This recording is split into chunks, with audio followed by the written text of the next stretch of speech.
I'm Mark Bego. I'm the author of 62 books on rock and roll, and I've just completed my dream cookbook called Eat Like a Rock Star. I started typing contracts at Grosset and Dunlap and saw that Norman Mailer's name was on them. I was so impressed. I thought, I want my name on one of these contracts one day. It was my boss, Alice DeReese, who bought my first two books at Grosset and Dunlap, Barry Manilow and The Captain and Tennille, and I was off and running. I worked for Q Magazine, I wrote for Cosmopolitan, for Billboard, for Us, a lot of different magazine work. In 1984, I predicted to Pinnacle Books that Michael Jackson's career was about to explode. In February of 1984, my book, Michael, came out the week that Michael Jackson caught his hair on fire doing Pepsi commercials, and I sold 8 million copies in 8 languages. Now I was really in the running. Since that time, I've written dozens of books about celebrities. Not only I've progressed beyond Barry Manilow to people of his caliber, Billy Joel, Elton John, Bette Midler, Cher, even country books like George Strait, Patsy Cline. And it's really blossomed into a career that I enjoy because each new assignment has something different to offer.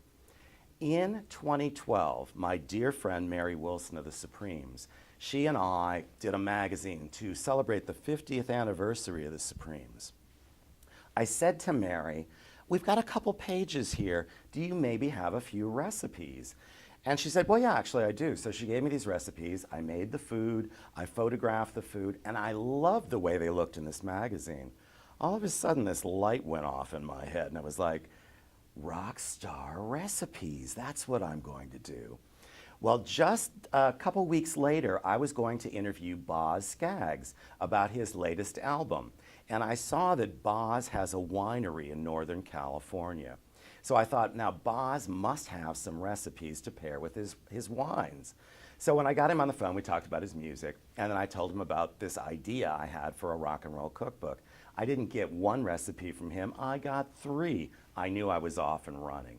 So I started going through my Rolodex and my phone book and calling all the people I'd worked with, lovely people I'd interviewed before, like Marilyn McCoo of the Fifth Dimension, met Thelma Houston, got Michael McDonald of the Doobie Brothers, who I first interviewed in 1976. He had an incredible pasta recipe for me. And it happened in odd places sometimes. I got Michael McDonald's recipe when we were waiting for our baggage at LAX airport. So it really was like kind of a patchwork quilt of recipes. One of the big challenges of this book was the fact that I had to shift my way of writing into being very specific as far as recipes and very clear.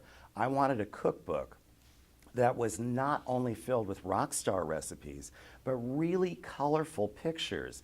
And I knew that no one could do it better than I because I knew what I wanted. I knew where I was going. I wanted colors to pop. I wanted food to look delicious. I didn't want them to look like they were styled by anyone else.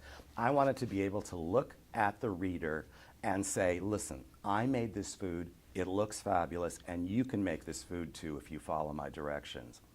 I have to say, I've gotten such an overwhelming response from the music industry. I have wonderful people in here. Ray Parker Jr., Sarah Dash of LaBelle, Mari Wilson, the British songbird. I've even got the Hungarian Elton John, Havasi, has given me an incredible goulash recipe. I wanted a book that was really well balanced, so we've divided the book up into 10 different chapters. We have breakfast, we have hors d'oeuvres, we have lunch, soups and salads, we have poultry, pasta, meat, desserts, and because it's rock and roll, we had to have some cocktails. So I've got people like Richie Sambora, Paul Antonelli from Animotion, Mickey Dolenz of the Monkees giving me their favorite cocktails. When I put it all together, I realized that there were some gaps in things, and I added a bunch of my own recipes because to do this cookbook, I had to convincingly immerse myself in the cooking world, and I started writing up my own recipes. I'd go and find something at a restaurant like Mary Wilson and I did in Louisville. We were down for the Kentucky Derby. We went to an Italian restaurant. We tasted this incredible soup, and Mary said to me, we've got to have this soup in the cookbook. So she and I were eating the soup, and I said, okay, artichoke hearts, tomatoes, this kind of stuff. We put it all together. I went back to my kitchen, did the proportions, and we came up with a fabulous soup that is in the cookbook. I had so much fun with this cookbook, and I'm going to tell you a secret that I haven't told anyone. I lost 20 pounds. During this cookbook, I'm supposed to gain 20 pounds. Does it mean the food wasn't good? The food was fabulous. I had dinner parties, and I said to everybody, all my friends, take this food away. Tomorrow I have to bake, cook, or fry something different. 3 more recipes. I had an assembly line. You all are familiar with Lucille Ball dipping the chocolates. That's kind of how I felt. I also felt like that movie Julie and Julia, where a woman decides to mimic the entire Julia Child cookbook. And every day she takes on a new challenge. Well, I was doing that as well. I think the people at my local grocery store knew more about me than I did about myself by the end of it. I went through so much food, and so much fabulous food. Some of my favorite recipes in the cookbook: Mary Wilson's sweet potato pie. Look out, Patti LaBelle, Mary Wilson's got a really good one. That's an excellent one. Tiffany, the singer of I Think We're Alone Now in the 80s, incredible Lebanese chicken. Her rival on the charts, and one of my best buddies, Debbie Gibson, a couple of her incredible recipes. The biscuits she gave me with coconut oil, really nice, really healthy, and really nice. All kinds of people had great recipes. Another thing that I'm really thrilled to have done, I was really close friends with Jimmy Greenspoon of the rock group Three Dog Night. We wrote an incredible book together called One is the Loneliest Number. When I asked Jimmy for recipes, he enthusiastically gave me 2 of his favorites. And after that would call me every other week. Are we going on TV to do some cooking yet? Are we going on TV to promote your book yet? And I said, not yet, not yet. I'm working on it, I'm working on it. And unfortunately, in 2015, we lost Jimmy Greenspoon and his battle to cancer. So Jimmy is one of the people I've dedicated this book to.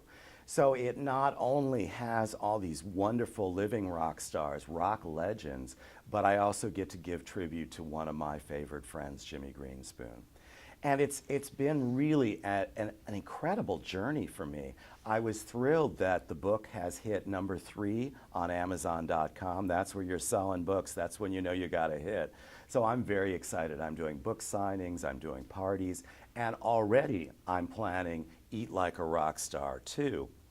Now, to transition this book logically into my career of writing rock and roll biographies, there's also a section where all 46 of my celebrity chefs get a Mark Bego rock and roll bio as well. So the cookbook, Eat Like a Rock Star, it's a rock book, it's a cookbook, it's a picture book, and it's a product of my passion for this business.